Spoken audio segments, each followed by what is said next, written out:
Hello everyone, I am सुगम। Welcome back. तो कैसे हो आप सब? आई होप आप सब अच्छे होगी।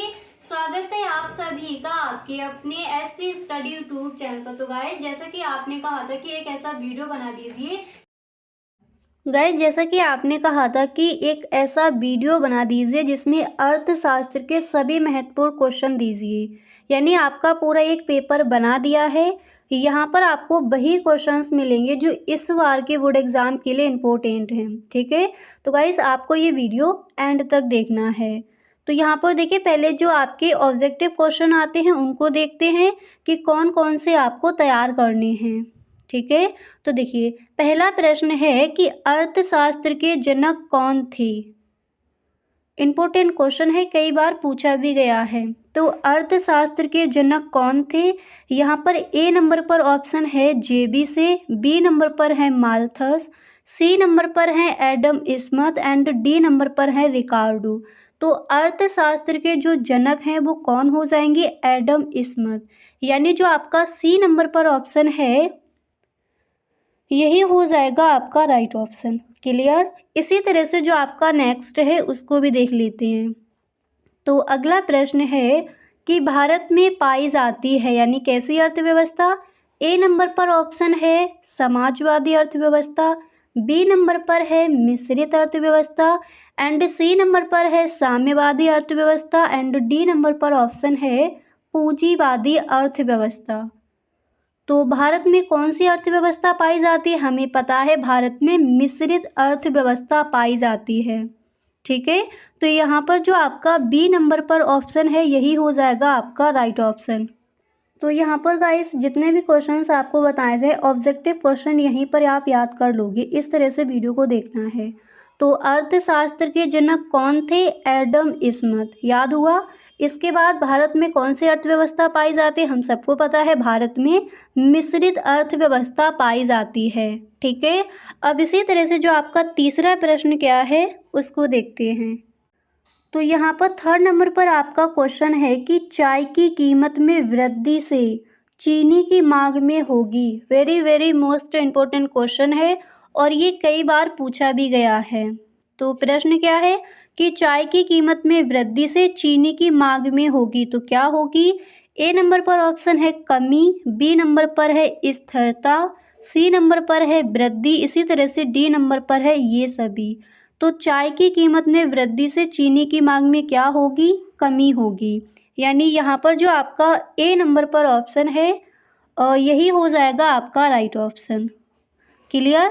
अब इसी तरह से जो आपका नेक्स्ट प्रश्न क्या है उसको देखते हैं। इसके बाद अगला प्रश्न आप तैयार करोगे कि निम्नलिखित में कौन सी समष्टि अर्थशास्त्र की विषय वस्तु है। यहाँ पर क्वेश्चन आपको सही ढंग से पढ़ना है। तो निम्नलिखित में से कौन सी समष्टि अर्थशास्त्र की विषय वस्तु है? तो यहाँ पर पहले ऑप्शन देखते हैं। ए नंबर पर है मांग का नियम, बी नंबर पर है राष्ट्रीय आय, सी नंबर पर है प्रतिफल के नियम एंड डी नंबर पर है लगान सिद्धांत। तो निम्नलिखित में से कौन सी समष्टि अर्थशास्त्र? तो हम कई बार पढ़ चुके हैं जो समष्टि अर्थशास्त्र है वो हो जाता है विशाल यानी बड़ा अर्थशास्त्र, और व्यष्टि अर्थशास्त्र क्या होता है? सूक्ष्म यानी छोटा अर्थशास्त्र। ठीक है, तो यहाँ पर क्वेश्चन क्या है कि निम्नलिखित में से कौन सी समष्टि अर्थशास्त्र की विषय वस्तु है? तो यहाँ पर क्या हो जाएगा? राष्ट्रीय आय। यानी समष्टि अर्थशास्त्र के अंतर्गत हम पूरे राष्ट्र की आय का अध्ययन करते हैं। अगर यहाँ पर होता व्यष्टि अर्थशास्त्र तो यहाँ पर ऑप्शन क्या होता? व्यक्तिगत आय, यानी एक व्यक्ति की आय का जो अध्ययन है वो हम करेंगे व्यष्टि अर्थशास्त्र के अंतर्गत। अगर पूरे राष्ट्र की आय का अध्ययन किया जाएगा तो वो किसके अंदर आएगा? समष्टि अर्थशास्त्र के अंतर्गत आएगा। इसलिए यहाँ पर जो आपका बी नंबर पर ऑप्शन है यही हो जाएगा राइट ऑप्शन। क्लियर, अच्छे से समझ आ गया। अब इसी तरह से जो आपका नेक्स्ट क्वेश्चन क्या है उसको देखते हैं। तो देखिए इसी के साथ अगला प्रश्न आप तैयार कर लोगे कि विश्वव्यापी मंदी किस वर्ष में प्रारंभ हुई थी। इम्पोर्टेंट क्वेश्चन है आपका। तो विश्वव्यापी मंदी किस वर्ष में प्रारंभ हुई थी? हमें पता है 1929 में। ए नंबर पर जो ऑप्शन है वही हो जाएगा राइट ऑप्शन। यहाँ पर हमें ऑप्शन मिले हैं बी नंबर पर है 1930, C number 1931 and D number पर है 1932। तो विश्वव्यापी मंदी किस वर्ष में प्रारंभ हुई थी? यहाँ पर जो आपका ए नंबर पर ऑप्शन है 1929 में, तो यही हो जाएगा आपका राइट ऑप्शन। ठीक है, और 1929 की विश्वव्यापी मंदी के बारे में टिप्पणी कीजिए। ये क्वेश्चन आपका लघु उत्तरीय प्रश्न में पूछा जाता है, इसको भी आप तैयार कर लेंगे। ठीक है, अब इसी तरह से जो आपके नेक्स्ट क्वेश्चन है ऑब्जेक्टिव क्वेश्चन, उनको भी देखते हैं। अब इसी तरह से यहाँ पर आपका अगला प्रश्न है कि मजदूरी होती है, ऑप्शन पढ़िए। ए नंबर पर ऑप्शन है स्पष्ट लागत, या फिर बी नंबर पर ऑप्शन है अस्पष्ट लागत, सी नंबर पर है अवसर लागत, इसी तरह से डी नंबर पर है इनमें से कोई नहीं। तो मजदूरी होती है, हम पढ़ चुके हैं स्पष्ट लागत, यानी जो हमारा ए नंबर पर ऑप्शन यहाँ पर दिया गया है यही हो जाएगा राइट ऑप्शन। ठीक है, तो मजदूरी क्या होती है? स्पष्ट लागत। इसी तरह से नेक्स्ट है यहाँ पर अगला प्रश्न है कि जब सीमांत उत्पादन शून्य होता है तब कुल उत्पादन होता है, कैसा होता है? ए नंबर पर ऑप्शन है न्यूनतम, बी नंबर पर है शून्य, सी नंबर पर है अधिकतम एंड डी नंबर पर है इनमें से कोई नहीं। तो जब सीमांत उत्पादन शून्य होता है तब कुल उत्पादन कैसा होता है? अधिकतम होता है। ये हम लघु उत्तरीय प्रश्न में जो हमारा क्वेश्चन है उसको भी हम देख चुके हैं। ठीक है, तो अगर आपने वो वीडियो देखा है तो आपको पता होगा अधिकतम। जब सीमांत उत्पादन शून्य होता है तब कुल उत्पादन कैसा होता है? अधिकतम होता है। ठीक है, इसी तरह से जो नेक्स्ट प्रश्न क्या है उसको भी देखते हैं। अब यहाँ पर देखिए अगला प्रश्न आप तैयार कर लोगे कि एक पूर्ण प्रतिस्पर्धात्मक बाजार में किसी वस्तु की कीमत कौन निर्धारित करता है। ठीक है, क्वेश्चन आपका इस तरह से आस्क किया जाएगा। तो यहाँ पर पहले ऑप्शन देखते हैं। ए नंबर पर है एक क्रेता, बी नंबर पर है एक विक्रेता एंड सी नंबर पर ऑप्शन है एक फर्म, इसी तरह से डी नंबर पर है एक उद्योग।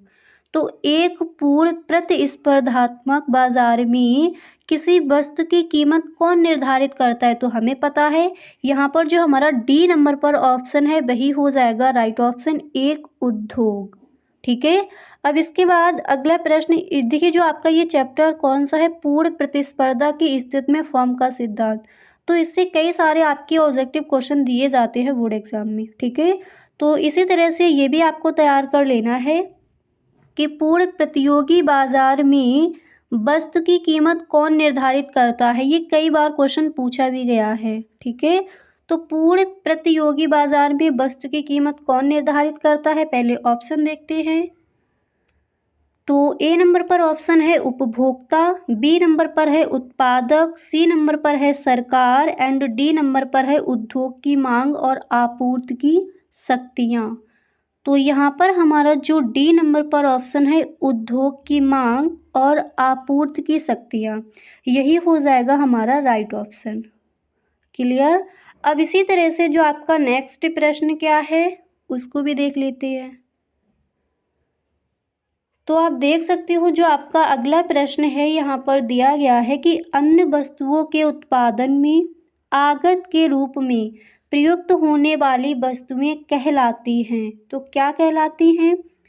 यहाँ पर ए नंबर पर ऑप्शन है अंतिम वस्तुएं, बी नंबर पर है मध्यवर्ती वस्तुएं, सी नंबर पर है ए और बी दोनों एंड डी नंबर पर है उपभोग वस्तुएं। तो अन्य वस्तुओं के उत्पादन में आगत के रूप में प्रयुक्त होने वाली वस्तुएं क्या कहलाती हैं? तो यहाँ पर जो हमारा बी नंबर पर ऑप्शन है मध्यवर्ती वस्तुएं, यही हो जाएगा राइट ऑप्शन। तो गाइस यहाँ पर जो ऑब्जेक्टिव क्वेश्चन है आई होप आपको याद हो गए होंगे। ठीक है, तो एक पूर्ण प्रतिस्पर्धात्मक बाजार में किसी वस्तु की कीमत कौन निर्धारित करता है? एक उद्योग। ठीक है, पूर्ण प्रतियोगी बाजार में वस्तु की कीमत कौन निर्धारित करता है? तो यहाँ पर कौन सा ऑप्शन राइट होगा? उद्योग की मांग और आपूर्ति की शक्तियाँ। इसी तरह से आपको एक प्रश्न यहाँ पर और देख लेना है कि पूर्ण प्रतियोगिता में केवल एक फर्म होती है। ए नंबर पर ऑप्शन है। बी नंबर पर है कीमत विभेद होता है, इसी तरह से सी नंबर पर है वस्तु विभेद होता है एंड डी नंबर पर है वस्तुएं समरूप होती हैं।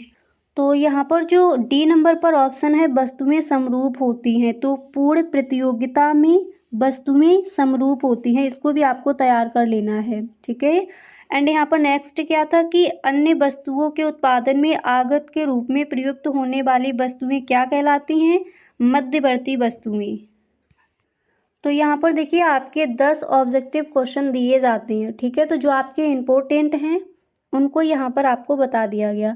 यहाँ पर देखिए आपको 11 क्वेश्चन दिए गए थे। पूर्ण प्रतियोगिता में वस्तुएं समरूप होती हैं, ये आपका दे दिया गया था, ठीक है। तो इन सारे प्रश्नों को आप तैयार कर लोगे। अब यहाँ पर हम देखेंगे कि अतलग उत्तरीय प्रश्न आप कौन कौन से तैयार करोगे। और गाइस यदि आप इस चैनल पर पहली बार आए हो तो इस चैनल को सब्सक्राइब कर लेना एंड बेल आइकन को भी प्रेस कर देना, ताकि वीडियो की जो भी नोटिफिकेशन हो वो सबसे पहले आपके पास पहुंचे और एक भी वीडियो आपसे छूटे ना, ठीक है। अब यहाँ पर देखिए अतलग उत्तरीय प्रश्न आप कौन कौन से तैयार करोगे। तो पहला प्रश्न आपको तैयार करना है कि चयन की समस्या क्या है, ठीक है। तो चयन की समस्या क्या है इसको समझिए। आप इस तरह से लिखोगे कि मनुष्य की आवश्यकताएं अनंत हैं, किंतु उनकी पूर्ति के लिए उसके पास साधन सीमित हैं जिनके वैकल्पिक प्रयोग संभव हैं। इन साधनों से किस आवश्यकता को पहले संतुष्ट किया जाए और किसे बाद में, यही चयन की समस्या कहलाती है। चयन की समस्या यानी चुनाव की समस्या, ठीक है। तो जो मनुष्य की आवश्यकताएं हैं वो कैसी है? असीमित है, कई सारी आवश्यकताएं हैं, अनंत हैं, ठीक है। किंतु उनकी पूर्ति के लिए जो हमारे पास साधन है वो कैसे हैं? सीमित हैं। तो जिनके वैकल्पिक प्रयोग संभव हैं, ठीक है। इन साधनों से किस आवश्यकता को पहले संतुष्ट किया जाए और किसे बाद में, यही चयन की समस्या यानी चुनाव की समस्या कहलाती है। ओके। और ये क्वेश्चन आपका कई बार पूछा गया, तो सही ढंग से इसको आप तैयार कर लेंगे।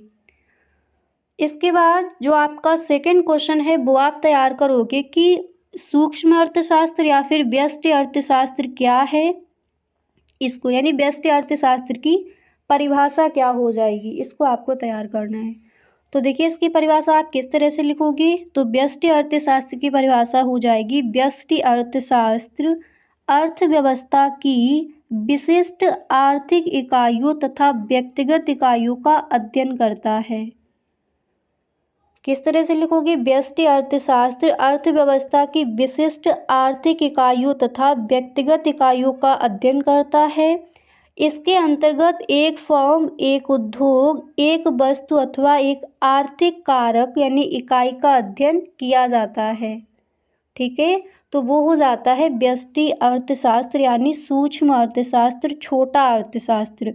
तो व्यष्टि अर्थशास्त्र के अंतर्गत एक व्यक्ति की जो आय है उसका अध्ययन, एक फर्म, एक उद्योग हो उनका अध्ययन हम करते हैं व्यष्टि अर्थशास्त्र यानी छोटे अर्थशास्त्र के अंतर्गत, ठीक है। अगर यहाँ पर होता कि समष्टि अर्थशास्त्र क्या है, अगर यहाँ पर परिभाषा समष्टि अर्थशास्त्र की पूछी जाती तो यहाँ पर आपका दिया गया है एक व्यक्तिगत यानी व्यक्तिगत आय का अध्ययन, तो वहाँ पर होता राष्ट्रीय यानी पूरे राष्ट्र की आय का अध्ययन हम करेंगे समष्टि अर्थशास्त्र के अंतर्गत, क्योंकि वो होता है विशाल अर्थशास्त्र और बड़ा अर्थशास्त्र। और व्यष्टि अर्थशास्त्र क्या कहलाएगा? सूक्ष्म अर्थशास्त्र, ठीक है। तो आई होप आपको समझ आ गया होगा कि सूक्ष्म अर्थशास्त्र क्या है, व्यष्टि अर्थशास्त्र की जो परिभाषा है आप किस तरह से लिख कर आओगे। तो पहला प्रश्न क्या तैयार करोगे? चयन की समस्या क्या है? चयन यानी चुनाव की समस्या, ठीक है। जब भी हम मार्केट जाते हैं, चीज़ों को खरीदते हैं, तो किस चीज़ की जो हमें आवश्यकता ज़्यादा है पहले हमें उसको लेना चाहिए। जैसे आप मार्केट जाते हो, देखिए चयन की समस्या क्या है एकदम सही ढंग से समझिए। जैसे आप बाज़ार जाते हो, ठीक है, वहाँ पर आपको एक पेन भी लेना है और एक किताब भी लेनी है, तो किस चीज़ की आपको ज़्यादा आवश्यकता है? तो जब आप चुनाव करते हो कि पेन लेना है कि पहले किताब लेनी है, तो जब वहाँ पर आप अपना चुनाव करते हो कि जिसकी आवश्यकता हमें ज़्यादा है वो हमें पहले लेना चाहिए, तो वही कहलाता है वहाँ पर चयन यानी चुनाव की समस्या। और इसकी परिभाषा को हम इस तरह से लिखते हैं कि मनुष्य की आवश्यकताएं अनंत हैं, किंतु उनकी पूर्ति के लिए उसके पास जो साधन है कैसे हैं? सीमित हैं, ठीक है।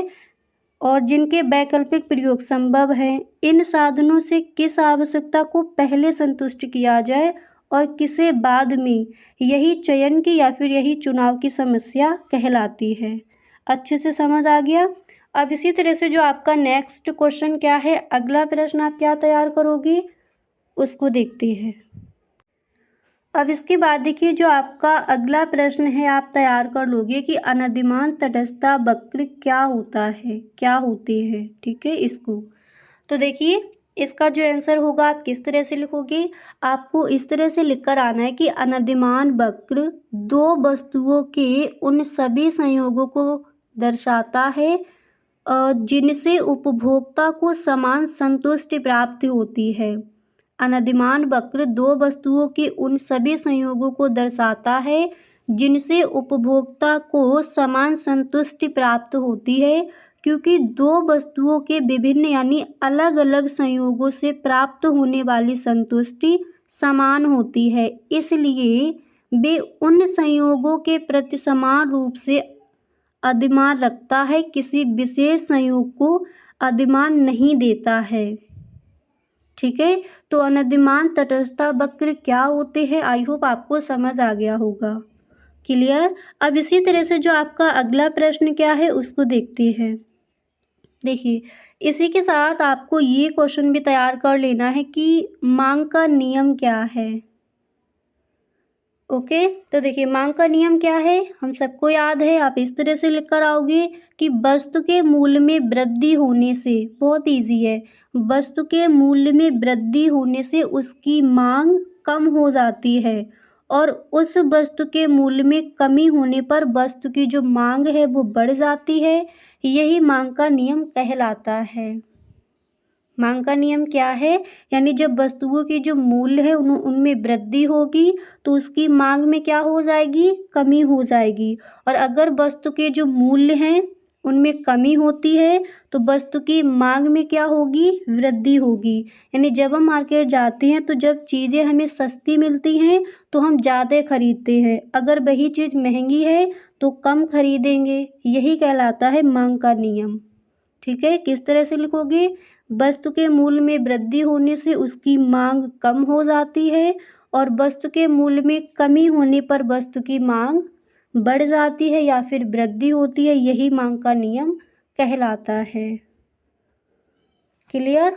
तो अब इसके बाद देखिए जो आपका अगला प्रश्न है वो आप कौन सा तैयार करोगे। अब यहाँ पर देखिए इसके बाद नेक्स्ट क्वेश्चन आपको यहाँ पर तैयार करना है। देखिए अगला प्रश्न आप तैयार करोगे कि औसत भौतिक उत्पाद से क्या आशय है। ओके, औसत भौतिक उत्पाद से क्या आशय है, इसको आपको तैयार करना है। तो देखिए इसका आंसर क्या हो जाएगा, तो आप लिखोगे कि कुल भौतिक उत्पाद को परिवर्तनशील साधन की इकाइयों से भाग देने पर जो भागफल होता है उसे हम औसत भौतिक उत्पाद कहते हैं।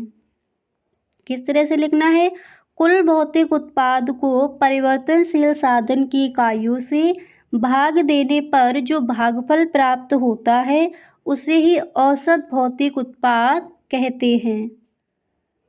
ओके, इसी तरह से आपको यहाँ पर एक क्वेश्चन और तैयार कर लेना है कि उत्पादन में दीर्घकाल किसे कहते हैं। उत्पादन में दीर्घकाल किसे कहते हैं, तो आप इस तरह से लिखोगे कि उत्पादन में दीर्घकाल वह समय है जिसमें सभी साधन परिवर्तित हो जाते हैं, इससे सभी साधनों में एक ही अनुपात में परिवर्तन होता है।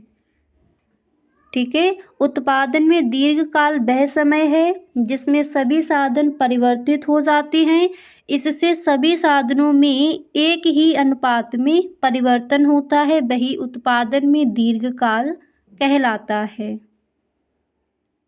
अच्छे से समझ आ गया। तो इस तरह से आप जो आपके क्वेश्चंस हैं इनके आंसर आप इस तरह से लिख कर आओगे। इसी तरह से आप एक प्रश्न और तैयार करोगे कि औसत लागत किसे कहते हैं। तो देखिए आप लिखोगे कि कुल लागत को कुल उत्पादित इकाइयों से भाग देने पर जो लागत आती है वही औसत लागत यानी एसी कहलाती है। सूत्र के रूप में आप इस तरह से लिखोगे कि औसत लागत बराबर कुल लागत अपॉन कुल उत्पादित इकाइयाँ। क्लियर? तो औसत लागत क्या है, इस तरह से आप लिख कर आओगे। ये छोटी छोटी परिभाषाएं हैं, सारी ये परिभाषाएं आप अच्छे से याद कर लेंगे। गाइस अगर अभी तक आप इस वीडियो में बने हुए हो तो आई होप ये वीडियो आपको पसंद आ रहा होगा। अगर सच में आपको ये वीडियो अच्छा लग रहा है तो गाइस आप इस वीडियो को एक लाइक कर दें। अगर गाइस आपको ये वीडियो अच्छा नहीं लग रहा है तो आप इस वीडियो को डिसलाइक करके भी जा सकते हो। और गाइस इसी तरह से अगर अभी तक आपने इस चैनल को सब्सक्राइब नहीं किया है तो प्लीज कर लीजिए, क्योंकि बोर्ड एग्जाम के लिए जो भी आपका इम्पोर्टेंट है वो सारा कुछ आपको मिलने वाला है इसी चैनल पर। अब इसी तरह से यहाँ पर नेक्स्ट क्वेश्चन आपको तैयार करना है कि उत्पादन फलन की संकल्पना को समझाइए। ठीक है, उत्पादन फलन की संकल्पना को समझाइए। ये क्वेश्चन देखिए आपका लघु उत्तरीय प्रश्न में भी कई बार पूछा गया है। तो अभी हम अतिलघु उत्तरीय प्रश्न देख रहे हैं तो इसी में इसको भी देख लीजिए। ठीक है, उसके बाद जो आपके लघु उत्तरीय प्रश्न हैं उन पर भी डिस्कस करेंगे। तो उत्पादन फलन की संकल्पना क्या है, देखिए आप लिखोगे किसी फर्म के उत्पादनों एवं उपादानों, उत्पादनों यानी आउटपुट्स और उपादानों क्या हो जाएगा, इनपुट्स के फलनात्मक संबंध को उत्पादन फलन कहते हैं। समझ आ गया? किसी फर्म के उत्पादनों एवं उपादानों के फलनात्मक संबंध यानी फंक्शनल रिलेशनशिप को उत्पादन फलन कहते हैं। उत्पादन फलन बताता है कि दिए तकनीकी ज्ञान तथा प्रबंधकीय क्षमता की सहायता से उत्पादक द्वारा उपादानों के विभिन्न संयोगों से उत्पादन की अधिकतम मात्रा किस प्रकार प्राप्त की जा सकती है।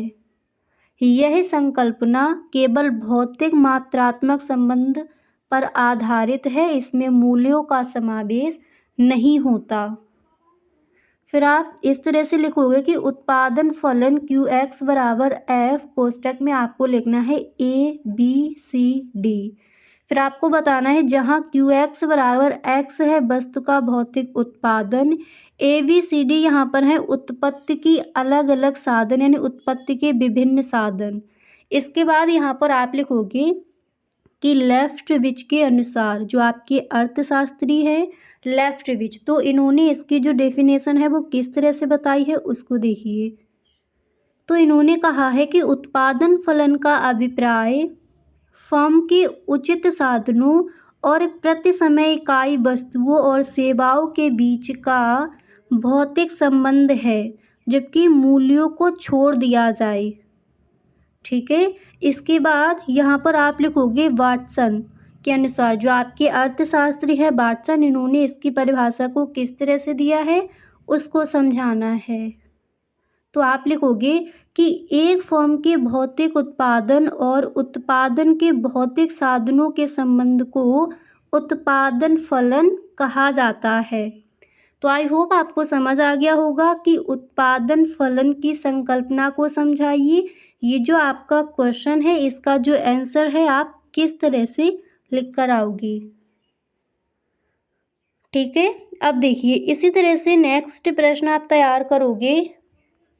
देखिए अतिलघु उत्तरीय प्रश्न में अगला प्रश्न आपको तैयार करना है कि पूर्ण प्रतियोगिता से क्या आशय है। ठीक है, तो पूर्ण प्रतियोगिता से क्या आशय है आप इस तरह से लिख कर आओगे कि पूर्ण प्रतियोगिता बाजार की वह स्थिति है जिसमें स्वतंत्र रूप से कार्य करने वाले क्रेताओं और विक्रेताओं की संख्या बहुत अधिक होती है। उन्हें बाजार का पूर्ण ज्ञान होता है, वस्तु समरूप होती है, उद्योग में फर्मों का प्रवेश व बहिर्गमन स्वतंत्र होता है और इसलिए वस्तु का एक ही मूल्य प्रचलित होता है। तो क्वेश्चन क्या है कि पूर्ण प्रतियोगिता से क्या आशय है या फिर पूर्ण प्रतियोगिता क्या है। आप इस तरह से इस प्रश्न का आंसर लिख कर आओगे। क्लियर। अब इसी तरह से अतलग उत्तरीय प्रश्न में नेक्स्ट क्वेश्चन आपको कौन सा तैयार करना है उसको देखते हैं। अब यहाँ पर देखिए अतलग उत्तरीय प्रश्न में अगला प्रश्न आप तैयार करोगे, बाजार का अर्थ लिखिए। वेरी वेरी मोस्ट इम्पोर्टेंट आपका क्वेश्चन है, बाजार का अर्थ लिखिए। तो चलिए समझते हैं बाजार क्या है। या फिर यही प्रश्न आपसे इस तरह से भी पूछ लिया जा सकता है कि बाजार से क्या आशय है।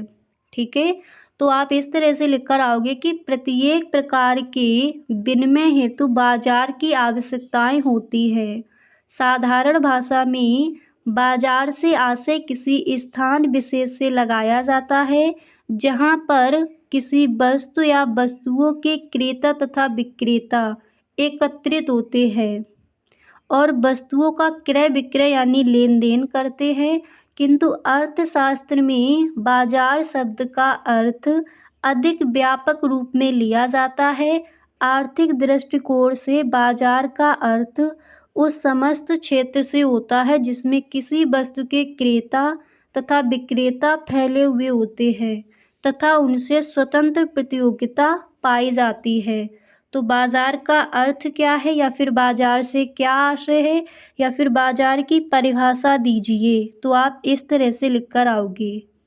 ठीक है, तो अतलग उत्तरीय प्रश्न में ये क्वेश्चन भी आपको तैयार कर लेना है कि बाजार का अर्थ लिखिए। ठीक है, इसी तरह कुछ और भी जो आपके क्वेश्चंस हैं इम्पोर्टेंट हैं उनको भी देखते हैं। अब यहाँ पर देखिए इसी तरह से आपको नेक्स्ट प्रश्न यहाँ पर तैयार करना है। देखिए अगला प्रश्न आप तैयार करोगे कि मुद्रा प्रवाह से आप क्या समझते हैं। ठीक है, अतलग उत्तरीय प्रश्न में मुद्रा प्रवाह से आप क्या समझते हैं। तो आप इस तरह से लिखोगे कि परिवार फर्मों को साधन सेवाएं प्रदान करते हैं। फर्मों यानी कोई उद्योग, कोई कंपनी, छोटा सा व्यवसाय हो, तो परिवार फर्मों को साधन सेवाएं प्रदान करते हैं और बदले में मुद्रा के रूप में पारिश्रमिक प्राप्त करते हैं। इसी प्रकार फर्में परिवारों को, उपभोक्ताओं को वस्तुएं प्रदान करती हैं। आई होप आपको समझ आ रहा होगा इसमें क्या दिया गया है। ठीक है, इसके बाद आप लिखोगे और उनके मूल्य के रूप में मुद्रा लेती हैं। इस प्रकार फर्मों से परिवारों को और परिवारों से फर्मों को मुद्रा का भुगतान किया जाता है। इसे ही मुद्रा का प्रवाह कहा जाता है। ठीक है, तो मुद्रा प्रवाह क्या है, या फिर मुद्रा प्रवाह से आप क्या समझते हैं। तो आई होप आपको एकदम अच्छे से क्लियर हो गया होगा कि इस प्रश्न का जो आंसर है आप किस तरह से लिख कर आओगे। ठीक है, तो देखिए अतलग उत्तरीय प्रश्न आपको ये तैयार कर लेने हैं। अब इसी तरह से यहाँ पर देखिए लघु उत्तरीय प्रश्न आप कौन कौन से तैयार करोगे। तो देखिए लघु उत्तरीय प्रश्न में आप फर्स्ट क्वेश्चन तैयार करोगे कि व्यष्टि अर्थशास्त्र और समष्टि अर्थशास्त्र में क्या अंतर है। वेरी वेरी मोस्ट इम्पोर्टेंट आपका क्वेश्चन है। तो व्यष्टि अर्थशास्त्र और समष्टि अर्थशास्त्र में क्या अंतर है उसको समझिए। तो देखिए आपको जिस तरह से यहाँ पर बनी है इसी तरह से आपको टेबल बनाना है। फिर आप इधर लिखोगे व्यष्टि अर्थशास्त्र, इधर आपको लिखना है समष्टि अर्थशास्त्र। ठीक है, तो देखिए व्यष्टि अर्थशास्त्र में फर्स्ट नंबर पर आप लिखोगे कि इसमें व्यक्तिगत इकाइयों यानी व्यक्ति, परिवार, फर्म, उद्योग का अध्ययन किया जाता है। व्यष्टि अर्थशास्त्र क्या होता है, छोटा अर्थशास्त्र। तो इसके अंदर हम एक उद्योग का, परिवार का, व्यक्ति की आय का अध्ययन करते हैं। ठीक है, और फिर इसके बाद आपको समष्टि अर्थशास्त्र में क्या लिखना है, इसमें राष्ट्रीय योगों यानी कुल राष्ट्रीय आय यानी पूरे राष्ट्र की आय का, कुल उपभोग, कुल विनियोग का अध्ययन किया जाता है। क्योंकि समष्टि अर्थशास्त्र कैसा होता है, विशाल अर्थशास्त्र होता है यानी बड़ा अर्थशास्त्र, और व्यष्टि अर्थशास्त्र सूक्ष्म अर्थशास्त्र। ठीक है,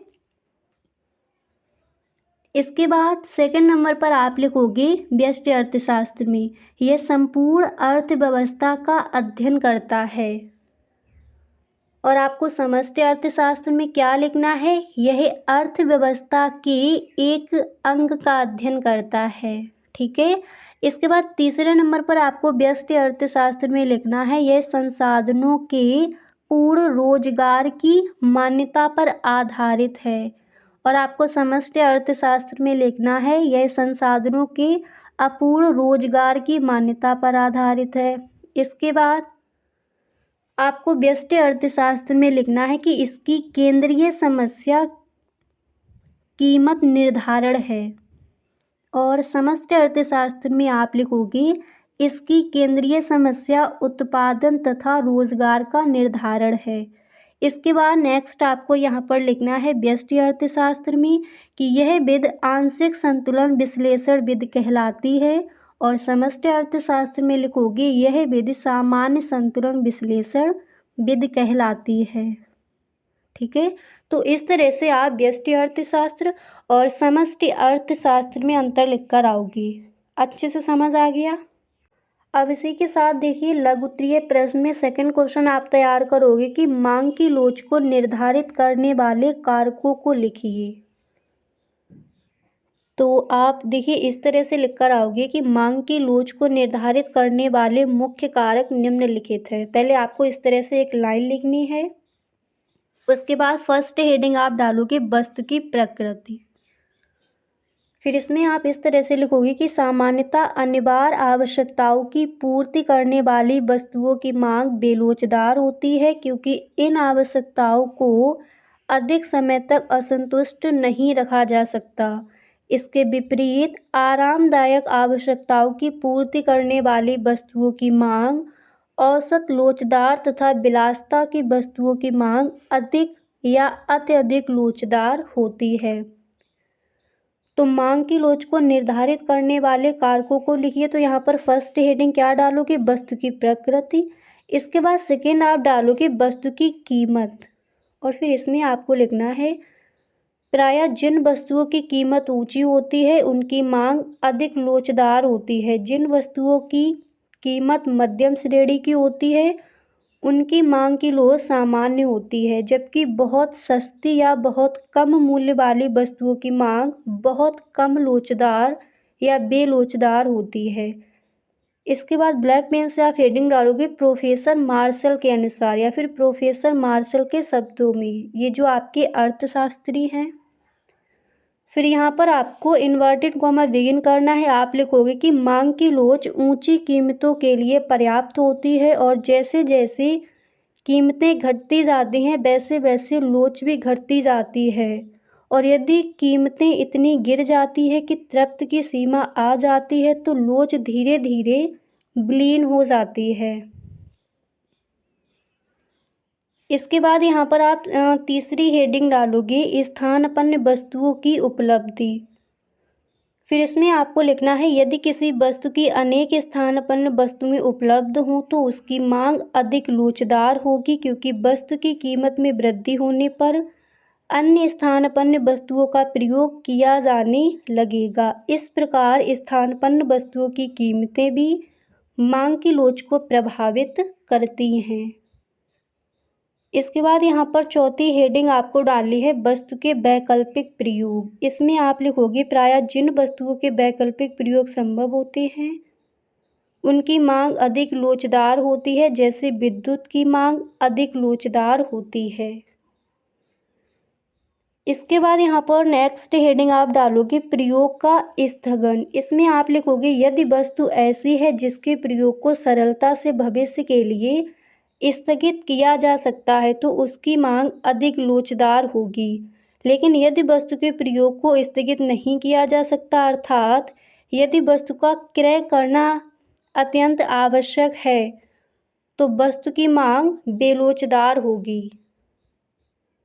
तो यहाँ पर क्वेश्चन क्या था, मांग की लोच को निर्धारित करने वाले कारक कौन कौन से हैं।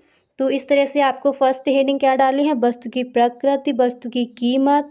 तीसरी हेडिंग स्थानापन्न वस्तुओं की उपलब्धि। चौथी डालोगे वस्तु के वैकल्पिक प्रयोग एंड पांचवी हेडिंग आप डालोगे प्रयोग का स्थगन। ठीक है, इस तरह से आप इस क्वेश्चन के आंसर को लिख कर आओगी। अब इसी तरह देखिए लघु उत्तरीय प्रश्न में आपको नेक्स्ट क्वेश्चन तैयार करना है कि अल्पकाल एवं दीर्घकाल में भेद कीजिए। Very very most important question है आपका। तो देखिए अल्पकाल और दीर्घकाल क्या है, पहले अल्पकाल समझिए। आप इस तरह से लिखोगे कि अल्पकाल में उत्पादन के साधन दो प्रकार के होते हैं। कौन कौन से? स्थिर साधन तथा परिवर्तनशील साधन। स्थिर साधन वे हैं जिनकी मात्रा में उत्पादन प्रक्रिया में परिवर्तन नहीं किया जा सकता, और परिवर्तनशील साधन वे हैं जिनकी मात्रा में उत्पादन प्रक्रिया की आवश्यकता अनुसार परिवर्तन किया जा सकता है। इसके बाद आप लिखोगे कि जिनकी मात्रा में उत्पादन प्रक्रिया की आवश्यकता अनुसार परिवर्तन किया जा सकता है, अल्पकाल में फर्म अन्य साधनों को स्थिर रखते हुए केवल परिवर्तनशील साधन को बढ़ाकर फिर देखिए इसके बाद आप लिखोगे उत्पादन स्थिर में परिवर्तन करती हैं। संक्षेप में अल्पकाल में केवल परिवर्तनशील साधनों की मात्रा को घटाया बढ़ाया जा सकता है, स्थिर साधनों की मात्रा में कोई परिवर्तन नहीं किया जा सकता। तो अल्पकाल आप इस तरह से लिखोगे। इसके बाद दीर्घकाल समझिए। दीर्घकाल हम किसे कहेंगे? तो आप लिखोगे कि दीर्घकाल में कोई भी साधन स्थिर नहीं होता, सभी साधनों की मात्रा को उत्पादन प्रक्रिया की आवश्यकता अनुसार घटाया बढ़ाया जा सकता है। फर्म उत्पादन के साधनों में आनुपातिक परिवर्तन करके उत्पादन का पैमाना बदलती है। अल्पकाल और दीर्घकाल में आधारभूत अंतर समयावधि का है। किसी भी उत्पादन प्रक्रिया के लिए दीर्घकाल अल्पकाल की तुलना में एक लंबी समयावधि होती है, और इसलिए सभी साधनों में आवश्यकता अनुसार परिवर्तन किया जा सकता है। तो आई होप आपको सही ढंग से समझ आ गया होगा कि अल्पकाल और दीर्घकाल हम किसे कहेंगे, इनमें अंतर क्या है वो भी आपने समझ लिया। अब इसी तरह से लघु उत्तरीय प्रश्न में नेक्स्ट क्वेश्चन आप कौन सा तैयार करोगे उसको देखते हैं। अब इसके बाद देखिए लघु उत्तरीय प्रश्न में नेक्स्ट क्वेश्चन आप तैयार करोगे पूर्ण प्रतियोगिता की मुख्य विशेषताएं। इंपॉर्टेंट क्वेश्चन है, कई बार ये प्रश्न आपका पूछा भी गया है बोर्ड एग्जाम में। तो सबसे पहले आपको एक लाइन लिखनी है कि एक पूर्ण प्रतिस्पर्धी बाजार में निम्नलिखित विशेषताएं पाई जाती हैं। फर्स्ट नंबर पर आप लिखोगे क्रेताओं और विक्रेताओं की संख्या बहुत अधिक होती है, इतनी अधिक कि कोई भी क्रेता अथवा विक्रेता अकेले वस्तु की कीमत को प्रभावित नहीं कर सकता। ठीक है, फर्स्ट पॉइंट आपको इस तरह से लिखना है। सेकंड आप लिखोगे कि बिक्री की जाने वाली वस्तु की सभी इकाइयां समान होनी चाहिए, उनके आकार रंग रूप गुण आदि में कोई अंतर नहीं होना चाहिए। इस प्रकार वस्तु की इकाइयां एक दूसरे की पूर्ण स्थानापन्न होती हैं। तो एक पूर्ण प्रतिस्पर्धी बाजार की क्या विशेषताएं हैं, या फिर क्वेश्चन इस तरह से पूछा जाए एक पूर्ण प्रतियोगिता की मुख्य विशेषताएं, आप इसी तरह से लिखकर आओगे। तीसरे नंबर पर आप लिखोगे कि वस्तु का प्रमापीकरण होता है अतः गैर कीमत प्रतियोगिता नहीं पाई जाती। इस दशा में विक्रय लागतों का पूर्ण अभाव होता है। आप इस तरह से लिखोगे। इसके बाद 4 नंबर पर आपको लिखना है कि फर्मों को इसके उद्योग में प्रवेश करने अथवा उद्योग से बाहर जाने की पूर्ण स्वतंत्रता होती है। इसका कारण यह है कि इस दशा में प्रत्येक फर्म कुल उत्पादन के बहुत थोड़े भाग का उत्पादन करती हैं, अतः उसके प्रवेश अथवा बहिर्गमन का उद्योग के आकार पर कोई प्रभाव नहीं पड़ेगा। इसके बाद यहाँ पर जो आपका 5वां पॉइंट है वो आपको क्या लिखना है उसको समझिए। तो 5वां पॉइंट आप लिखोगे क्रेताओं और विक्रेताओं को बाजार की स्थिति के बारे में पूर्ण ज्ञान होता है। इसके बाद नेक्स्ट लिखना है कि उत्पादन के साधन पूर्णतया गतिशील होते हैं, वे एक उत्पादन को छोड़कर दूसरे उत्पादक के पास कार्य के लिए जा सकते हैं। इसके बाद नेक्स्ट आप लिखोगे कि बाजार में किसी प्रकार के संस्थागत प्रतिबंध नहीं होते, सरकार भी किसी वस्तु के उत्पादन अथवा कीमत निर्धारण में कोई हस्तक्षेप नहीं करती। तो ये पूर्ण प्रतियोगिता की जो मुख्य विशेषताएं हैं आप इस तरह से लिखोगे। एक पॉइंट आपको यहाँ पर और लिख देना है कि परिवहन लागत शून्य होती है, जिसके कारण बाजार में एक कीमत प्रचलित रहती है। तो पूर्ण प्रतियोगिता की जो विशेषताएं क्या हैं इस तरह से आप लिख कर आओगे। क्लियर। अब इसी तरह से लघु उत्तरीय प्रश्न में नेक्स्ट क्वेश्चन आपको कौन सा तैयार करना है उसको भी देख लेते हैं। अब यहाँ पर देखिए अगला प्रश्न आप तैयार करोगे कि राष्ट्रीय आय से आप क्या समझते हैं, इसकी गणना उत्पादन रीति को समझाइए। ठीक है, very very most important question है, सही ढंग से आप इसको तैयार करेंगे। तो राष्ट्रीय आय से आप क्या समझते हैं, इसकी गणना की उत्पादन रीति को समझाइए। तो आप इस तरह से लिख कर आओगे, फर्स्ट हेडिंग डालोगे राष्ट्रीय आय, फिर आपको लिखना है कि किसी देश की श्रम और पूंजी उस देश के प्राकृतिक साधनों पर क्रियाशील होकर प्रतिवर्ष जो भौतिक और अभौतिक वस्तुओं और सभी प्रकार की सेवाओं का शुद्ध योग उत्पन्न करते हैं, उसे ही उस देश की शुद्ध वार्षिक आय अथवा राष्ट्रीय लाभांश या राष्ट्रीय आय कहते हैं। तो आपको क्लियर हो गया कि राष्ट्रीय आय हम किसे कहेंगे। अब इसके बाद देखिए नेक्स्ट हेडिंग आप डालोगे उत्पादन रीति। फिर ये हेडिंग डालने के बाद यहाँ पर आपको इस तरह से लिखना है कि अर्थव्यवस्था को मुख्य रूप से 3 भागों में विभक्त करते हैं, कृषि, उद्योग और सेवाएं। इसके बाद आप लिखोगे कि प्रत्येक क्षेत्र में एक वर्ष में उत्पादित की गई अंतिम वस्तुओं और सेवाओं की मात्रा को उनकी बाजार कीमत से गुणा करके उसमें से मध्यवर्ती वस्तुओं का मूल्य घटा दिया जाता है।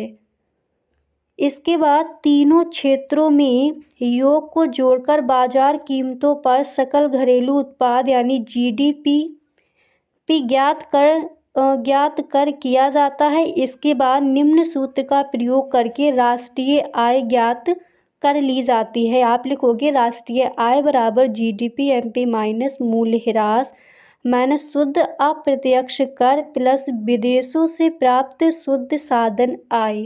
तो उत्पादन रीति क्या है, इसकी गणना हम किस तरह से करते हैं। तो इस तरह से इस प्रश्न का आंसर आप लिख कर आओगे। क्वेश्चन क्या था, राष्ट्रीय आय से आप क्या समझते हैं, इसकी गणना की उत्पादन रीति को समझाइए। ठीक है, तो इस तरह से आप लिख कर आओगे। अब इसके बाद जो आपका अगला प्रश्न क्या है उसको देखते हैं। इसके बाद यहाँ पर अगला प्रश्न आप तैयार करोगे, प्रत्यक्ष और परोक्ष विनिमय में क्या अंतर है। इम्पोर्टेंट क्वेश्चन है आपका। तो प्रत्यक्ष और परोक्ष विनिमय क्या है, इनमें अंतर क्या होता है उसको समझिए। तो आप इस तरह से लिख कर आओगे, फर्स्ट पहले आपको हेडिंग डालनी है प्रत्यक्ष तथा परोक्ष विनिमय में अंतर। इसके बाद आप लिखोगे कि प्रत्यक्ष विनिमय, वस्तु विनिमय तथा परोक्ष विनिमय क्रय विक्रय में अंतर को निम्नवत स्पष्ट किया जा सकता है। उसके बाद फर्स्ट पॉइंट डालने के बाद आप लिखोगे कि प्रत्यक्ष विनिमय में वस्तु का वस्तु से विनिमय होता है, जबकि परोक्ष विनिमय में वस्तुओं तथा सेवाओं का विनिमय मुद्रा के माध्यम से होता है। ठीक है, प्रत्यक्ष विनिमय क्या है, प्रत्यक्ष विनिमय में वस्तु का वस्तु से विनिमय होता है, यानी एक वस्तु को देकर हम दूसरी वस्तु ले सकते हैं, जबकि परोक्ष विनिमय में वस्तुओं तथा सेवाओं का विनिमय मुद्रा के माध्यम यानी पैसे देकर किया जाता है। रुपए आप देंगे तब आपको चीज़ मिलेगी। ठीक है, तो प्रत्यक्ष परोक्ष आई होप आपको समझ आ गया होगा। इसके बाद यहाँ पर सेकंड पॉइंट आप लिखोगे कि प्रत्यक्ष विनिमय स्वयं में विनिमय की एक पूर्ण क्रिया है, जबकि परोक्ष विनिमय में विनिमय क्रिया 2 उपविभागों में विभक्त रहती है, क्रय तथा विक्रय। इसके बाद तीसरा पॉइंट यहाँ पर आप लिखोगे कि प्रत्यक्ष विनिमय में मुद्रा का प्रयोग नहीं होता, जबकि परोक्ष विनिमय में मुद्रा का प्रयोग होता है। प्रत्यक्ष विनिमय में हम वस्तु को देकर दूसरी वस्तु ले सकते हैं, पर परोक्ष विनिमय में हमें रुपए देने पड़ते हैं, मुद्रा का प्रयोग होता है। अब इसी तरह से यहाँ पर चौथा पॉइंट आप लिखोगे कि प्रत्यक्ष विनिमय में आवश्यकता से अधिक वस्तुओं का आदान प्रदान होता है, जबकि परोक्ष विनिमय में द्रव्य विनिमय का माध्यम बनता है। इसके बाद यहाँ पर आपको 5वां पॉइंट इस तरह से लिखना है कि वस्तु विनिमय का कार्य क्षेत्र सीमित होता है, जबकि अप्रत्यक्ष विनिमय का कार्य क्षेत्र विस्तृत होता है। तो प्रत्यक्ष और परोक्ष विनिमय में क्या अंतर है? आप इस तरह से जो आपका क्वेश्चन है उसका आंसर लिख कर आओगे। क्लियर। अब इसी तरह से जो आपका नेक्स्ट प्रश्न क्या है उसको भी देखते हैं। अब इसके बाद यहाँ पर लघुत्तरीय प्रश्न में अगला प्रश्न आप तैयार करोगे कि उपभोग फलन से क्या आशय है। कई बार ये क्वेश्चन आपका पूछा गया है। तो उपभोग फलन क्या है, आप इस तरह से इस प्रश्न का आंसर लिखकर आओगे कि व्यक्ति अपनी आय के एक भाग का उपयोग करता है तथा शेष को बचा लेता है। आय का जो भाग उपभोग कर लिया जाता है उसे ही प्रोफेसर कीन्स ने उपभोग प्रवृत्ति का नाम दिया है। इस प्रकार उपभोग की मात्रा व्यक्ति की आय पर निर्भर करती है। सामान्यतः आय में वृद्धि होने पर उपभोग में वृद्धि होती है और आय में कमी होने पर उपभोग भी कम हो जाता है। इसके बाद आप लिखोगे अन्य शब्दों में उपभोग फलन या उपभोग प्रवृत्ति यह बताती है कि आय में परिवर्तन से उपभोग प्रवृत्ति में किस प्रकार परिवर्तन होता है। यहाँ यह स्मरणीय है कि उपभोग प्रवृत्ति से हमारा अभिप्राय केवल उपभोग की इच्छा से नहीं अपितु वास्तव में उपभोग की गई मात्रा से होता है। उपभोग प्रवृत्ति का संबंध किसी व्यक्ति से ना होकर संपूर्ण समाज से होता है। चूँकि आय में परिवर्तन होने से उपभोग की मात्रा में भी परिवर्तन हो जाता है, इसलिए यह कहा जाता है कि उपभोग आय का फलन है। ठीक है, तो इस तरह से आप इस प्रश्न का आंसर लिखकर आओगे और आपको लिखना है C बराबर F कोष्टक में आपको बाई लिख देना है। एंड यहाँ पर देखिए C क्या है, उपभोग है, बाई क्या है, इनकम यानी आय हो जाएगी और F फलन। ठीक है, F बराबर क्या हो जाएगा, फलन यानी उपभोग प्रवृत्ति को प्रदर्शित करता है। ठीक है, तो उपभोग फलन क्या है, आप इस तरह से जो आपका क्वेश्चन है इसका आंसर आप इस तरह से लिखकर आओगी। अब इसी तरह से नेक्स्ट प्रश्न यहाँ पर आपको तैयार करना है कि निजी वस्तु से क्या आशय है। Very very most important question है। तो निजी वस्तु क्या है उसको समझ लीजिए। आप इस तरह से लिखोगे कि निजी वस्तु वह है जिसे एक उपभोक्ता बाजार कीमत पर चाहे जितनी मात्रा में उपभोग कर सकता है। वस्तु के उपभोग के संबंध में एक उपभोक्ता बाजार कीमत को स्वीकार करके अपना अधिमान व्यक्त करता है और उत्पादक उसी के अनुरूप उत्पादन करते हैं। जो उपभोक्ता बाजार में निर्धारित वस्तुओं की कीमत को अदा नहीं कर सकता वह उस वस्तु का उपभोग नहीं कर सकता। इस प्रकार निजी वस्तुओं के संबंध में निष्कासन का सिद्धांत लागू हो जाता है।